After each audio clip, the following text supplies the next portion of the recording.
Assalamualaikum warahmatullahi wabarakatuh. Kenalkan, nama saya Sarindawati. Di sini saya akan menjelaskan mengenai morfologi akar dan batang. Yang pertama kita akan membahas akar. Apa sih itu akar? Akar adalah bagian bawah dari sumber tumbuhan yang umumnya tumbuh di dalam tanah dengan arah tumbuh ke pusat bumi dan menjauhi cahaya. Bagian-bagian dari akar. Ada beberapa bagian akar. Yang pertama ada leher atau pangkal akar atau yang disebut dengan kolom. Yang kedua ada sumbu akar atau batang akar yang disebut dengan corpus radicis. Yang ketiga ada cabang akar atau yang disebut dengan radix lateralis. Pada cabang akar ada serabut akar yang disebut dengan fibrilia radicalis. Selanjutnya ada rambut akar atau pilus radicalis.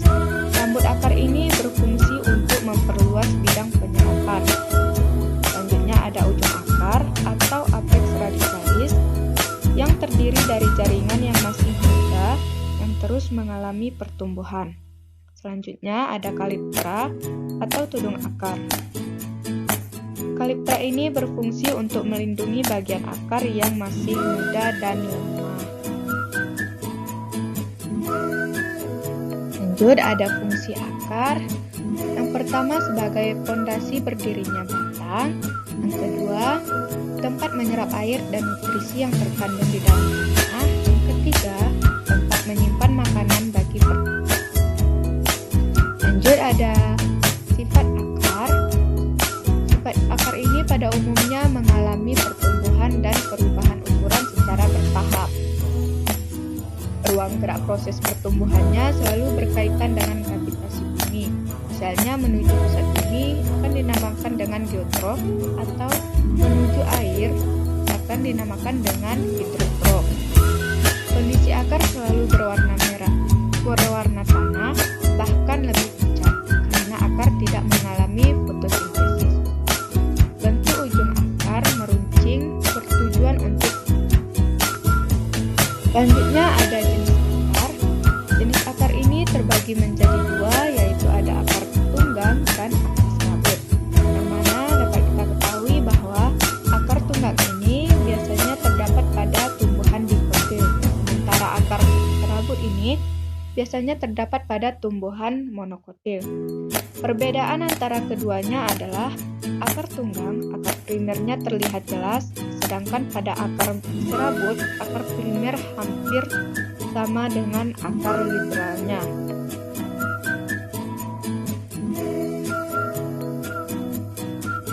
Lanjut, ada contoh-contoh akar.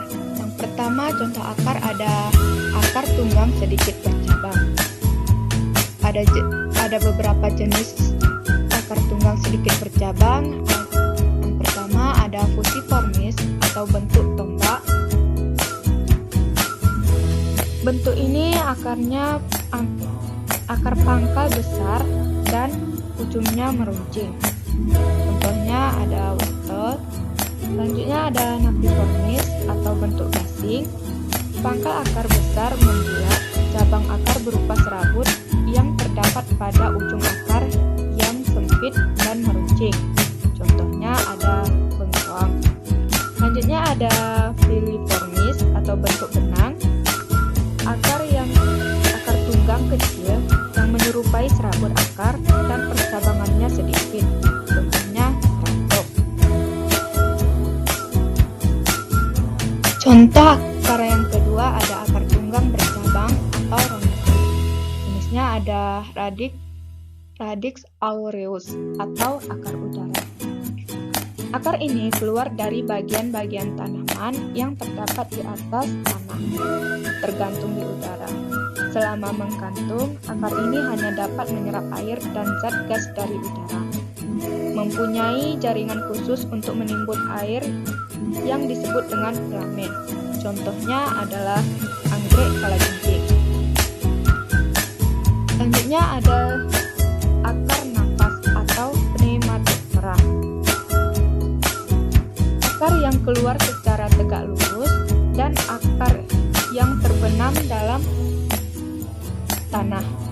berfungsi untuk pernapasan. Akar ini biasanya terdapat pada tanaman kakao. Selanjutnya ada mengrot atau akar lutut, akar yang tumbuh ke udara lalu membengkok dan masuk lagi ke dalam tanah, berfungsi untuk pernapasan. Selanjutnya ada proprot atau akar tunjang, akar yang keluar dari batang di atas tanah dan masuk ke tanah untuk menunjang batang. Selanjutnya ada bentuk contoh akar yang ketiga, ada bentuk akar yang menyusun perakaran serabut. Yang pertama ada bentuk benang.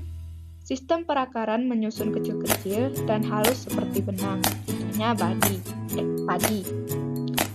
Selanjutnya ada bentuk tambang. Sistemnya menyusun kaku, keras, dan cukup besar seperti tambang, contohnya akar kelapa. Yang ketiga ada bentuk lengan, yang mana sistem perakaran yang menyusun akar-akar serabut yang besar-besar dan menyerupai lengan dan tidak banyak memperlihatkan percabangan, contohnya pada akar pohon pandan.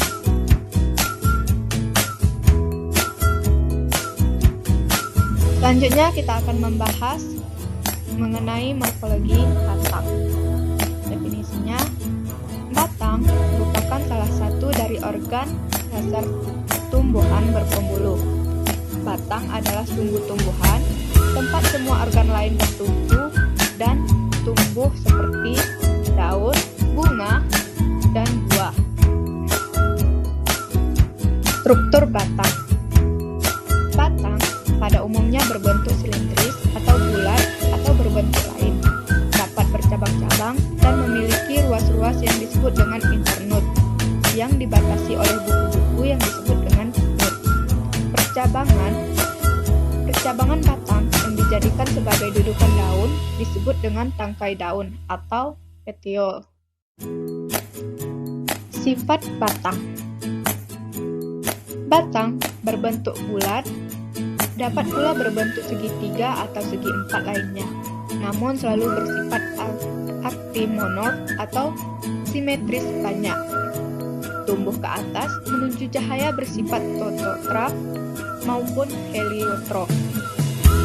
Disebut sebagai tumbuhan yang pertumbuhannya tidak terbatas karena selalu panjang di ujungnya. Memiliki tunas aksilar atau tunas ketiak yang tumbuh membentuk cabang. Tidak berwarna hijau kecuali tumbuhan berumur pendek dan tumbuhan biasa. Jenis batang. Jenis batang ini dibedakan menjadi berdasarkan ada tidaknya batang. Yang pertama ada Plantacetus, yang mana tumbuhan yang tidak jelas batangnya. Batangnya sangat pendek sehingga seolah-olah daun keluar dari akarnya. Contohnya adalah lobak. Selanjutnya ada tumbuhan yang jelas batangnya, misalnya yang berkayu, herbaceus, mendong, dan rumput. Batang berkayu atau lignosus, ada batang pohon dan ada batang semak. Batang basah atau herbaceus, contohnya ada bayam yang mana strukturnya lunak dan basah. Selanjutnya ada batang rumput atau cangus, strukturnya tidak keras, memiliki ruas dan biasanya berongga, contohnya batang padi. Selanjutnya ada batang mendong atau cangus, strukturnya seperti batang rumput tapi ruas lebih panjang, contohnya adalah batang seki. Bentuk batang. Berdasarkan penampang melintangnya, bentuk batang dibagi menjadi 3 jenis, yaitu ada bentuk bulat atau teres, contohnya seperti batang kelapa. Yang kedua ada batang bersegi atau angularis, contoh pada batang bersegi ini ada bangun segitiga dan ada bangun segi empat. Yang ketiga ada bentuk batang pipih. Bentuk ini melebar menyerupai daun.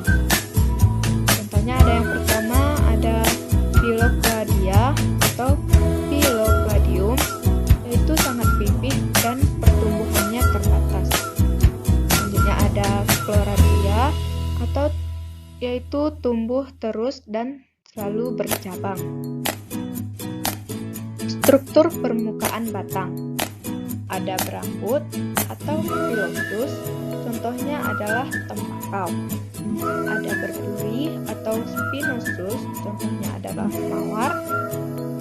Ada memperlihatkan bekas daun, contohnya ada pepaya. Ada memperlihatkan banyak intisel, contohnya adalah batang semut. Ada bekas daun penumpu, contohnya adalah nangka. Ada yang bersayap atau alatus, contohnya adalah pohon pisang. Ada licin atau lupis, contohnya adalah pohon coklat, batang coklat. Ada yang berusuk atau jostatus, contohnya adalah batang giler. Ada yang beralur atau sylviatus, contohnya adalah batang kaktus. Ada yang lepas kerak, contohnya adalah batang jambu biji. Arah tumbuh batang. Ada yang tegak lurus atau efektius, contohnya biasanya terjadi pada pepaya. Ada yang mengangguk atau nukan, contohnya biasanya terjadi pada bunga matahari. Ada yang memanjat atau skandes, contohnya biasanya terjadi pada sirih. Ada sorong ke atas atau condong, contohnya biasanya ada pada kacang tanah. Percabangan batang. Yang pertama ada monopodial. Batang pokoknya selalu tampak lebih kelas, ukurannya lebih besar dan panjang karena lebih cepat pertumbuhannya dari cabang-cabangnya yang lain. Contohnya adalah pohon coklat. Selanjutnya ada simpodial. Simpodial ini apabila batang pokok sulit ditentukan karena dalam pertumbuhan dan perkembangan kadang batang pokok tumbuh lebih cepat atau lambat dari cabangnya, sehingga keduanya hampir sama. Contohnya adalah batang sawo mania. Selanjutnya ada dikotom. Tumbuh cabang menjadi dua bagian sama besar. Contohnya ada paku panen. Mungkin ini saja yang dapat saya jelaskan mengenai morfologi akar dan batang. Semoga bermanfaat bagi kita semua. Assalamualaikum warahmatullahi wabarakatuh.